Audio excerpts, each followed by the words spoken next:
우리나라 시간으로 21일, 그리고 미국 시간으로 1월 20일, 미국의 제44대 대통령 오바마가 정식으로 퇴임했습니다.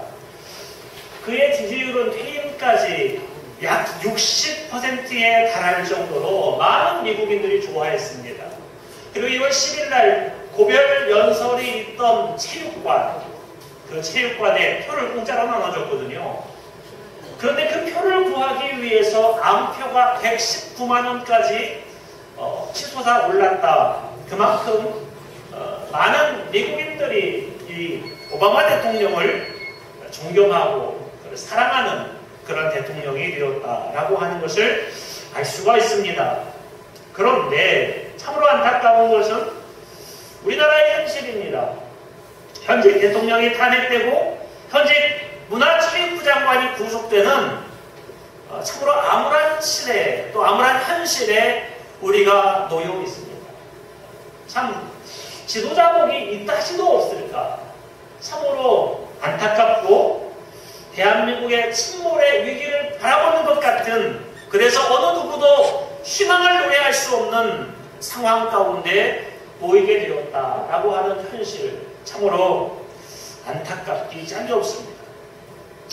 그러나 오늘 우리의 시대와 버금갈 정도로 이 유대 나라, 즉 이스라엘에게도 이런 어려움들이 있었다라고 하는 사실이죠. 주전 약 630년경 스바랴 선지자 시절에 유다의 사정도 최악이었습니다. 당시의 왕은 므낫세 왕, 또 아몬 요시야까지. 우리나라는 대통령을 바꿀 수 있지 않습니까? 5년에 한 번씩? 그러나 왕이기 때문에 그 사람이 죽어야 바뀌는 거고, 바뀌어도 그 아들이 다시 이어받기 때문에 어떠한 희망도 발견할 수 없는 그 시대에 이 스바랴 선지자는 하나님의 말씀을 증거하기 시작했다라고 하는 것이죠. 부정과 타락과 폭정이 이어졌습니다. 거의 100년에 가까운 시간입니다. 백성들은 도탄에 빠졌고 재판관들은 뇌물로 재판하고 내관 매직에 성행하며 예언자들은 돈을 받고 점괘를 쳤습니다. 저는 점괘 치는 사람들 보면 좀 이해가 안 가는 것이, 점괘를 치는데 5만 원을 주면 시원치 않은 점괘가 나오고 500만 원의 복채를 주면 점괘가 시원하게 나오는 그런 모습들을 보면서 이거 돈으로 따져지는구나 라고 생각이 들어지더라는 거예요. 당시에 누구도 남을 믿지 못했습니다. 심지어 남편이 아내가 남편을, 부모가 자식을 믿지 못하는 시대에 살고 있었다라고 하는 것이죠. 그런데 이 상황에서 희망을 가지라니요, 염려하지 말고 걱정하지 말라니요. 여러분, 나라도 문제이지만 무엇보다도 우리의 사업이 문제가 아닙니까? 많은 식당들, 많은 자영업자들, 많은 사람들이 정말 절망에 허덕이고 있고 희망을 잡지 못하고 있습니다. 많은 젊은이들이 취업하지 못하고 많은 학생들이 꿈을 가지지 못하는 시대가 되었다라는 거예요. 그런데 주님께서 오늘 우리에게 이런 말씀을 해주십니다. 16절에 그 날에, 어떤 날입니까? 암울한 날이죠. 희망이 없는 날이죠. 사람이 예루살렘에 이르기를 두려워하지 말라. 시온아, 내 손을 늘어뜨리지 말라. 무슨 말입니까? 어깨 펴고 다니라는 거예요. 쭉 쳐져서 그렇게 희망도 없이 절망의 눈빛으로 살지 말라는 거예요. 내 손을 늘어뜨리지 말라 라고 주님께서 우리에게 명령하고 있습니다. 왜요? 거기에는 이유가 있기 때문입니다. 첫째는 하나님의 남은 자들이 있기 때문입니다. 여러분, 어둡고 절망스러운 시대에도 항상 소수의 남은 자들이 있습니다. 막장으로 치닫는 나라를 위해 기도하는, 편절하지 아니하는 믿음의 사람들이 있습니다. 지금 북한에 믿는 사람들이 없다고요? 아니요. 지금도 지하 교회에서 주님을 숨죽여 찬양하며 그 성경책을 끝까지 지키는 북한 주민들이 있습니다. 심지어 자식에게도 말하지 못하고 숨죽여가면서 새벽마다 기도하는 북한 주민들이 있다라고 하는 사실입니다. 오늘 14절 야곱을 시온에 따라 노래할지어다 라고 이야기합니다. 시온의 아들아 라고 말하지 않고 시온에 따라 그렇게 말했습니다. 딸, 연약한 존재죠. 무슨 힘이 있겠습니까? 딸이 무슨 능력을 발휘할 수 있겠습니까? 지금은 시원찮은 딸입니다. 그래서 많은 사람들은 아들을 낳으면 좋아하고 딸을 낳으면 슬퍼했습니다. 그러나 딸이 영원히 딸로 있습니까? 어머니가 됩니다. 자식을 낳습니다. 그러면 아들과 능력 있는 사내를 출산하게 되어지는 것이죠. 여자는 약하지만 어머니는 강한 것 아닙니까? 시온의 딸이라고 하는 게 무엇입니까? 지금은 약해 보이지만 반드시 강하게 되어진다라고 하는 하나님의 약속이지요. 엘리야가 큰 승리를 이루었지만 이세벨이 죽들지 아니하고 엘리야를 죽이겠다고 겁박하니까 엘리야가 도망와서 하나님께 말하는 것을 보십시오. 하나님, 나만 남았습니다. 모두 사라졌습니다. 모두 바알에게 앉겠습니다. 그런데 주님께서 다른 의견을 내십니다. 아니다. 바알에게 무릎 꿇지 아니하는 7,000명이 있다. 오바댜가 50명씩 먹이는 100명의 선지자가 아직도 남아있다 라고 말씀하시는 거예요. 여러분, 아무도 없습니까? 아니요. 많이 있다라는 거예요. 개척 초기의 일입니다. 어렵죠. 일단은 신자들이 다 초신자들입니다. 초신자들은 봉사할 줄도 모르고 뭐 헌금도 안 내고 그냥 대접만 받는 거니까 개척 초기가 얼마나 힘들겠습니까? 그때 큰 교회 부목사 다리가 나왔습니다. 당시에 전주에서 서너 번째 되는 큰 교회였어요. 월급도 많이 주고 복지도 좋았습니다. 그러나 무엇보다도 좋은 것은 그곳에 부목사로 몇 년간 있으면 다른 큰 교회 담임 목사로 갈 수 있는 그런 징검다리와 같은 좋은 자리였다라는 것이죠.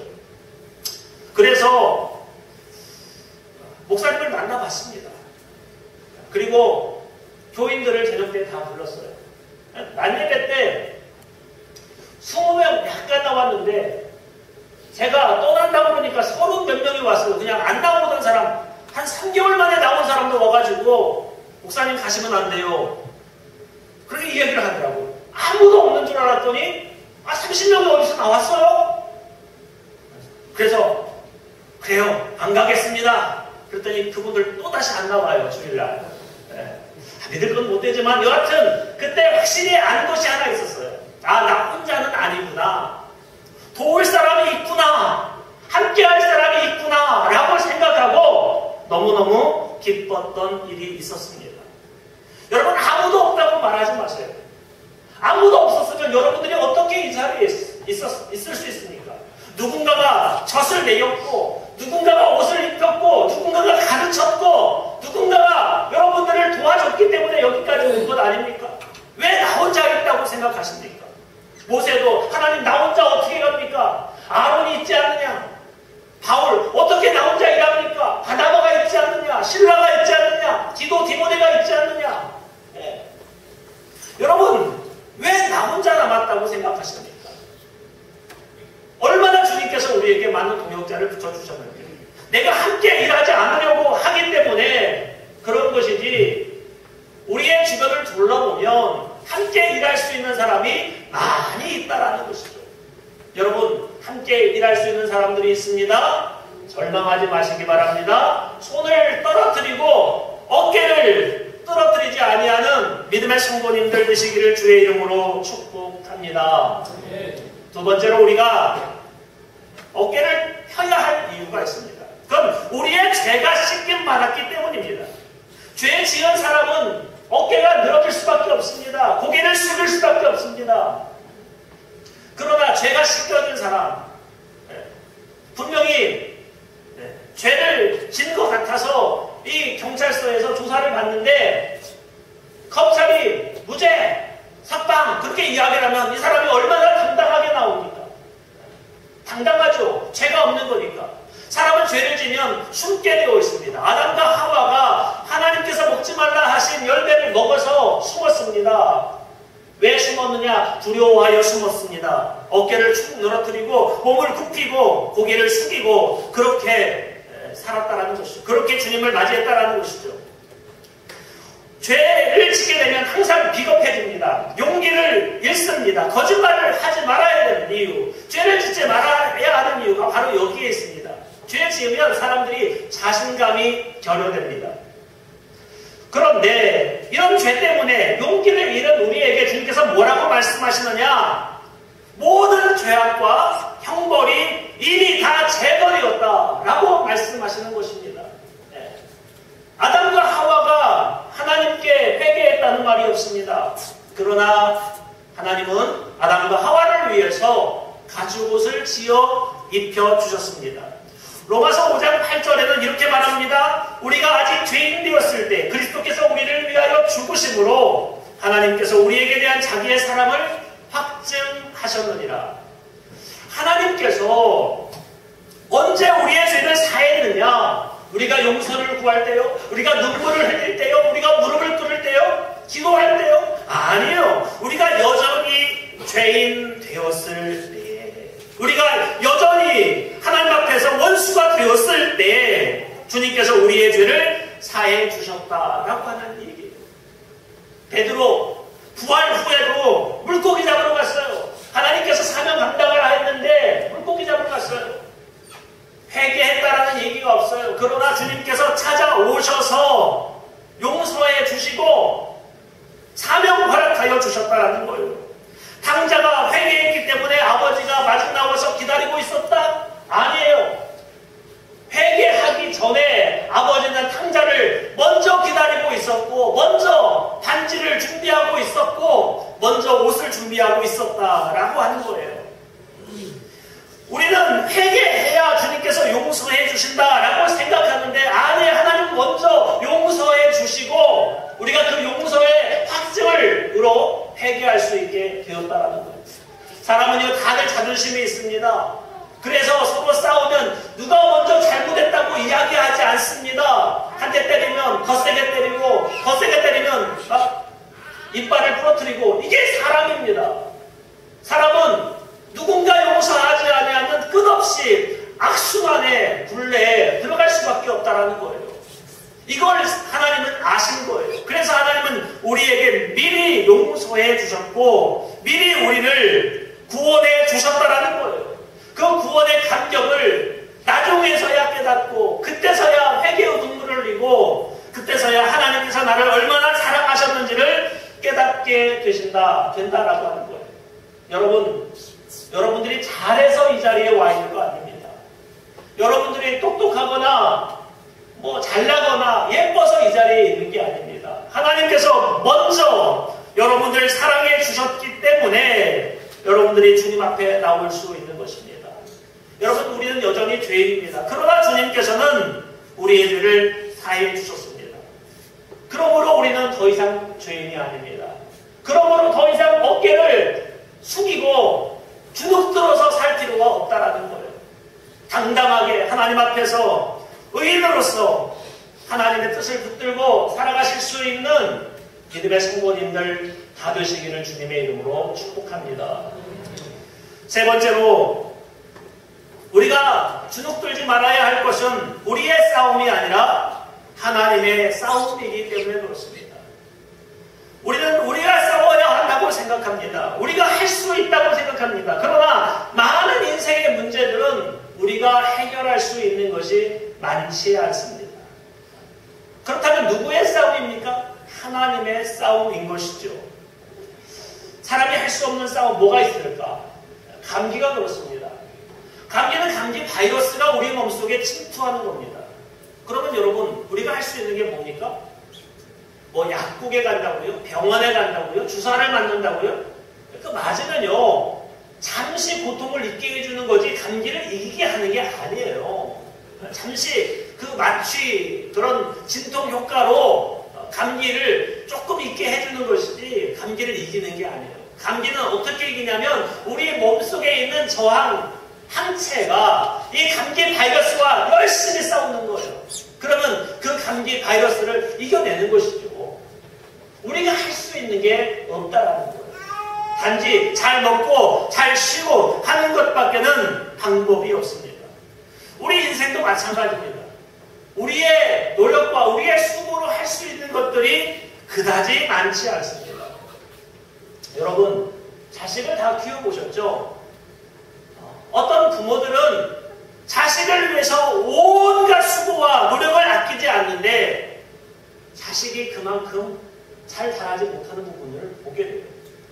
또 어떤 부모는 자식을 그냥 내버려 두는데 좋은 대학 가요. 좋은 데 취직해요. 떵떵거리고 살아요. 그리고 부모에게 용돈도 잘 줘요. 여러분, 이상하지 않습니까? 노력한 만큼 수고한 만큼 나와야 되는데 그게 아니라는 것을 알잖아요. 여러분, 남편 잘 골라야지. 또 부인 잘 골라야지.